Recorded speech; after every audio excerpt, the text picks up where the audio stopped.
Since its foundation in 1999 by Jack Ma, Alibaba has experienced enormous success. Today, its $470 billion market capitalization places it ahead of household names like JP Morgan, Facebook, and Walmart.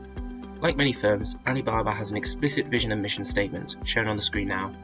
This desire to last for 102 years may seem arbitrary, but it makes sense when one considers that 102 years of life will mean that Alibaba's existence has spanned 3 centuries. Fitting its bold mission statement and vision, Alibaba is active in a range of industries.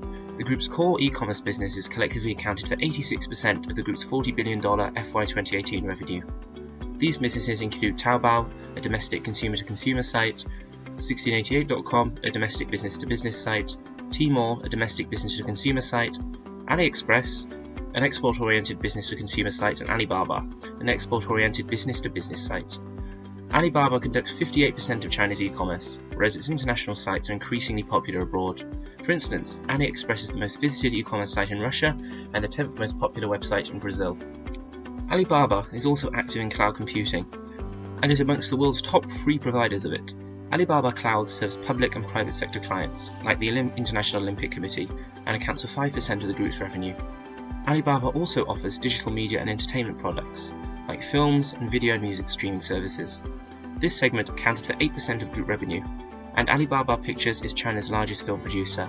Finally, Alibaba has various other initiatives in the incubation stage, such as Hema, its brick-and-mortar food retailer.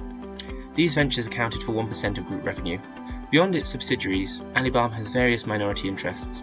The most notable of these is its 33% stake in Ant Financial, which is the world's most valuable fintech firm and the provider of Alipay, the world's largest mobile payments platform. Another minority interest is in Guangzhou Evergrande Taobao, China's football champions for 7 seasons running until this year. Alibaba, along with Evergrande, the team's majority owner, have ploughed vast sums of money into the team to attract international football stars like Paulinho de Guangzhou. For this analysis, we will focus on Alibaba's core commerce business, as the group is too large and diverse to be properly covered as a whole in a 50-minute video. Alibaba's key commercial advantage is its ability to offer lower prices and a more convenient service than competitors. For instance, Alibaba is easily able to undercut physical retailers due to not having to pay to rent, maintain, and staff brick-and-mortar shops. Moreover, it is easy and cheap for merchants to begin selling on Taobao and Tmall, a fact that allows Alibaba to offer a wider range of goods at a lower price than its online competitors. As Alibaba generates the bulk of its e-commerce revenue from advertising, it charges merchants only small registration and commission fees. Moreover, Alibaba's ecosystem allows consumers to use the same account across each of its marketplaces. Additionally, Alipay is integrated into the Alibaba ecosystem. This integration makes transactions convenient and safe, as funds are not released to the merchant until the consumer has received their purchase. Moreover, consumers are encouraged to leave reviews by being awarded discount codes, thus allowing buyers to make more informed purchases. Finally, Alibaba also offers collection services for people who are not at home to receive their parcels. Therefore, Alibaba's competitive advantage lies in its ability to maintain a wide-spanning, safe, and easy-to-use e-commerce ecosystem with a wide range of products at good prices. Unfortunately for Alibaba, both the threats of substitution and entry are high in Chinese e-commerce. For instance, Tencent, JD.com, Walmart, and Alphabet have formed a coalition to challenge Alibaba's e-commerce and cloud computing domination in China. Though it is extremely expensive to set up an e-commerce business that spans a country as large as China, Tencent, Alphabet, Walmart, and Amazon definitely have the resources and will to do so. Tencent, like Alibaba, is a sprawling Chinese conglomerate, with its crown jewel being WeChat. WeChat is a social media app that has woven itself inextricably into Chinese society, and has recently launched its own in-app retail service in collaboration with JD.com, a domestic business-to-consumer marketplace. WeChat boasts 900 million daily users, whilst JD.com handles 16% of China's e-commerce purchases. Furthermore, JD.com offers far quicker delivery than does Alibaba. Its proprietary logistics service can deliver products to consumers within hours of ordering. Thus, if only a small portion of WeChat's users were to defect to JD.com, this would still represent millions of consumers. Another competitor to Alibaba is Pinduoduo, which incorporates social media elements into the shopping experience and offers goods at extremely low prices, thus making it popular in China's poorer regional cities. Pinduoduo recently completed a $1.5 billion IPO on the New York Stock Exchange and generated $23 billion in revenue in its first 3 years of operation. Moreover, competitors are emerging that provide a similar product to Alibaba, but in particular markets like food and fitness products. For instance, Keep, China's largest online fitness platform, with 140 million active users, sells fitness apparel and equipment within its app. For some products, Keep is even able to undercut Alibaba. Nonetheless, Alibaba still dominates Chinese e-commerce despite this competition. When it comes to supplier and buyer power, things look more fortunate for Alibaba, as 71% of Alibaba's e-commerce revenue is generated on sites that sell to consumers, whose small-time purchases grant them no leverage.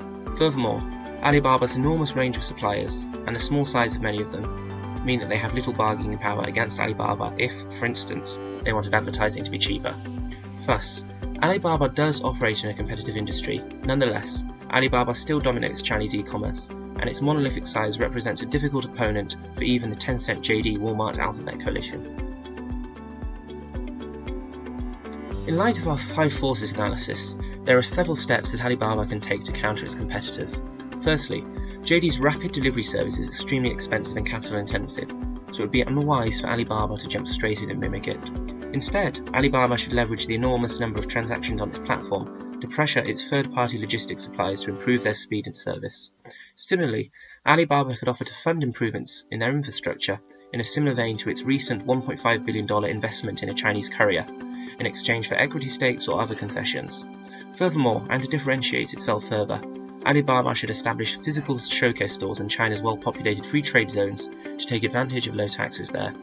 These showcase stores, where consumers can see, feel and try products in the flesh before purchasing them online, have already been deployed to great success in the West and would work well in China's dense and highly populated cities, where there would be no shortage of foot traffic.